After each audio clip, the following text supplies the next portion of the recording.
Hello friends, do you know how air cooled chiller works? It's just like making tea cooler. Hello friends, welcome to my YouTube channel and thank you once again for loving my channel and spreading it to your friends. Today is Wednesday and as usual we talk about HVAC. The topic of today's video is what is air cooled chillers. This is going to be the topic, and before that we have seen the types of air conditioning systems. We have covered the left hand side with respect to direct cooling, and today we are going to cover indirect cooling, in which the central plant comes first.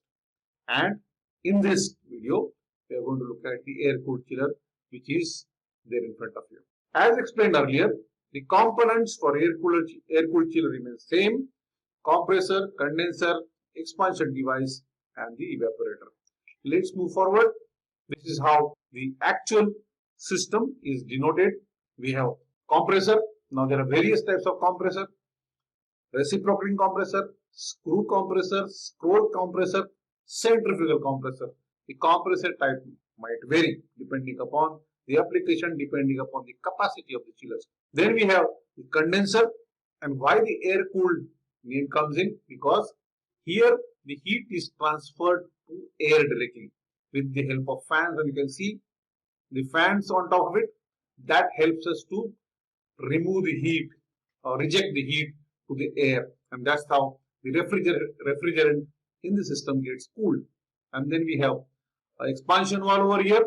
After expansion valve, what we get is low pressure refrigerant entering into the evaporator, and this is how the cycle continues, and this is what we have seen.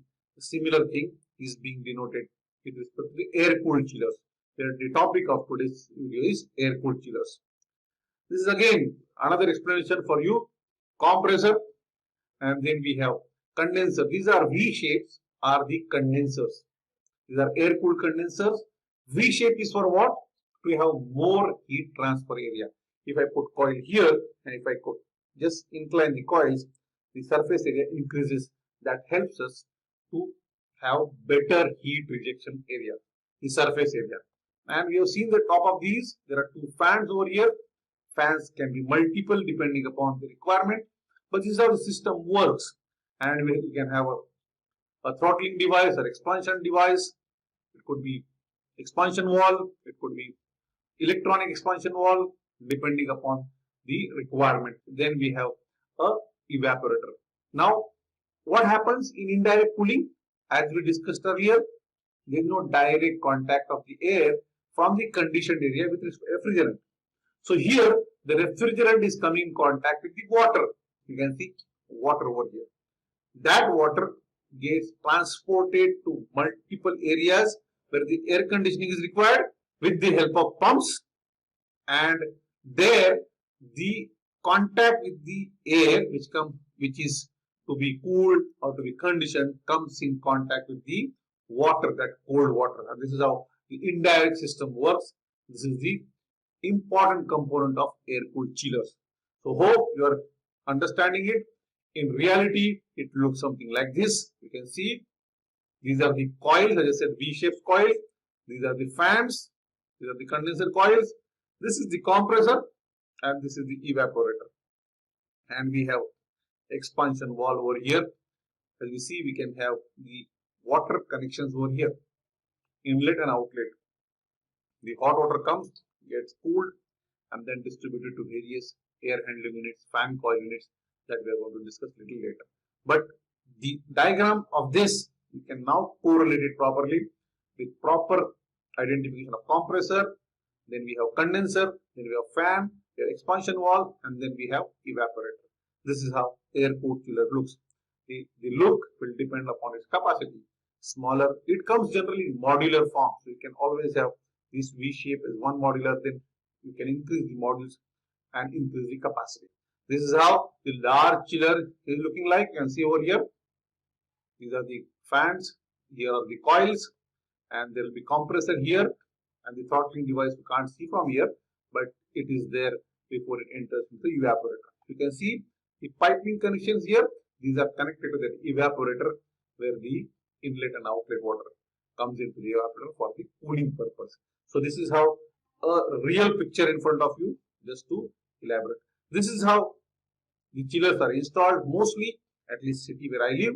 The chillers are installed on top of the terrace to have better heat transfer. Where we have limited space in Mumbai, otherwise chillers are installed in an open space. And I'll show you that something like this. The chillers are installed something like this in open space where we should have proper amount of air for getting better heat transfer. If that is not there, your chillers will not perform. So this is how they are installed. They are installed again on a vibration isolator. You can see various types of vibration isolator over here. Why? Because we have compressor, we have fans which are rotating elements, and that can transfer the vibration to the structure. So to reduce the vibration levels, we put this vibration isolator. So this is the air cooled chiller, my friends. Again, just to give a brief idea of how it works. As I said, it's an indirect cooling. These are air cooled chiller packages, fans, coils, chilled water is transported, as I said, through the pumps, through the air handling units over here. Now what happens? This is the area to be air conditioned.